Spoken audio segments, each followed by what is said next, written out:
Bonjour, aujourd'hui c'est le dernier vendredi de Carême. Offrons à Dieu nos difficultés, nos peines et celles des autres, implorant sa miséricorde pour le monde entier et en particulier pour la paix en Ukraine. Aujourd'hui, comme pilule, face aux difficultés, renforçons notre unité avec le Christ. La liturgie de la parole de l'Eucharistie d'aujourd'hui nous présente dans le livre du prophète Jérémie, chapitre 20, du verset 10 au 13, les conspirations contre ces prophètes parce qu'ils leur reprochent leurs mauvaises actions et qu'ils n'aiment pas cela. Ils essaient donc de les faire disparaître de leur milieu. Mais Jérémie invoque le Seigneur en demandant sa protection et son aide. Dans l'évangile de Saint Jean, chapitre 10, des versets 31 à 42, Jésus se présente clairement comme Dieu, ce que les Juifs n'acceptent pas. Cette affirmation est considérée comme une blasphème. Jésus leur donne comme argument pour croire en lui les œuvres merveilleuses et les miracles qu'il a accomplis. Mais leur esprit est totalement fermé à l'idée d'accepter Jésus de Nazareth comme le Christ, comme le Messie, et encore moins comme Dieu. Il n'y a pas plus d'aveugle que celui qui ne veut pas voir. C'est un dicton que nous connaissons tous.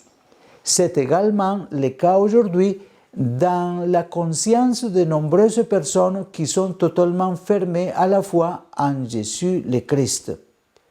Souvent, c'est précisément parce que nous, en tant qu'Église, ne donnons pas le témoignage que nous devrions donner et que nous avons été des pierres de scandale.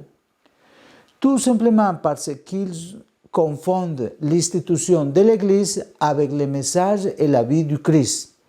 D'autres n'y prêtent pas attention parce que les paroles de Jésus les mettent en échec, car ils font le mal et ne veulent pas changer, mais préfèrent lutter pour faire disparaître tout ce qui a trait au Christ, l'Église, ses ministres, ses œuvres, etc. À la veille de la Semaine Sainte, regardons nous-mêmes et voyons quel type de chrétiens nous sommes. Si nous devons changer quelque chose ou beaucoup de choses, demandons à l'Esprit Saint de nous en donner la force. Si nous pensons que nous sommes cohérents en tant que chrétiens dans notre vie personnelle, dans notre vie de famille et dans notre vie sociale, rendons grâce à Dieu et implorons l'aide de l'Esprit Saint pour aller toujours de l'avant à contre-courant de ce monde, en vivant l'Évangile au milieu de tant de difficultés auxquelles nous y sommes tous confrontés.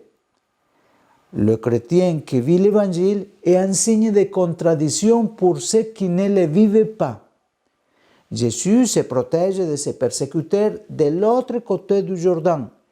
Protégeons-nous aussi en vivant la parole et en renforçant notre prière, en nous éloignant de tout comportement qui n'est pas conforme à notre identité chrétienne. Bref, face aux difficultés, renforçons notre unité avec le Christ.